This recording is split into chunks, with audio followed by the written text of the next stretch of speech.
So when Donald Trump was told by his White House lawyers and advisors that he had to return to the government the documents that he had unlawfully taken from the White House and brought down to Mar-a-Lago, he said, and I quote, "It's not theirs, it's mine."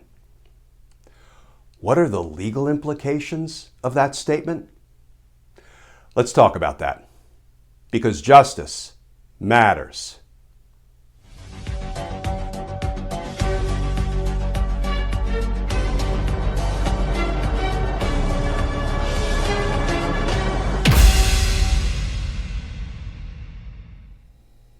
Hey all, Glenn Kirshner here. So when Donald Trump is finally charged with violations of the Espionage Act and other federal statutes for stealing government documents, taking them from the White House and bringing them down to and concealing them at Mar-a-Lago, when he's finally charged, the case is going to try itself. Listen to this reporting from the New York Times. Headline: FBI interviewed top White House lawyers about missing Trump documents. And that article begins, Pat Cipollone and Patrick Philbin, the White House counsel and his deputy under President Donald J. Trump, were interviewed in connection with boxes of sensitive documents that were stored at Mr. Trump's residence in Florida after he left office. Three people familiar with the matter said. Mr. Cipollone and Mr. Philbin are the most senior people who worked for Mr. Trump, who are known to have been interviewed by investigators after the National Archives referred the matter to the Justice Department this year.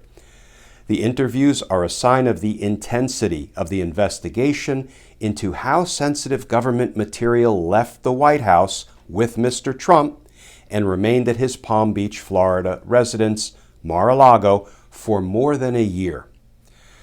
And friends, as you continue to read the New York Times article, you realize that looks like they buried the lead.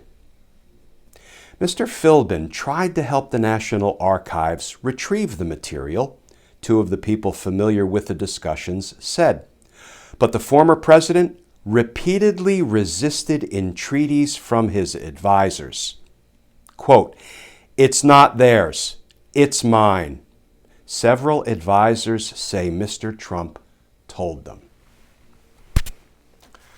What are the implications, the legal implications of that statement by Donald Trump? It's not theirs, it's mine. Well, first of all, he knew that the documents had been removed from the White House and brought down to Mar-a-Lago. He knew that the documents were being withheld from the government, or, in the words of the statute, concealed from the government at Mar-a-Lago. He knew he wasn't supposed to have them. The White House lawyers and his advisors were telling him they must be returned. He can no longer claim the FBI planted them, because long before the FBI ever searched Mar-a-Lago, his advisors, his lawyers were telling him, they're here, they have to be given back to the federal government.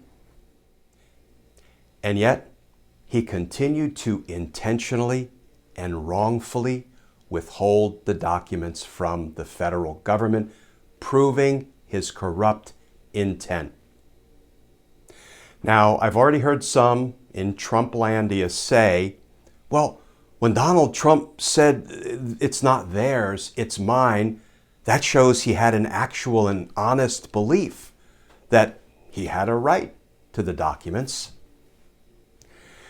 If I steal somebody's money, and when I'm caught red-handed, just like Donald Trump was caught red-handed with sensitive documents, national defense documents, classified documents, I were to say, money's not his, it's mine, would that prove that I have an honest and actual belief that the money I stole was mine? No, it would prove I'm a thief. Just like Donald Trump is a thief. Let's call it what it is. He stole documents from the White House, from the government. He took them down to Mar-a-Lago. He concealed them. He retained them. He withheld them, even as his lawyers and advisors were begging him, pleading with him to return them. This is a case that tries itself. And justice will come for Donald Trump.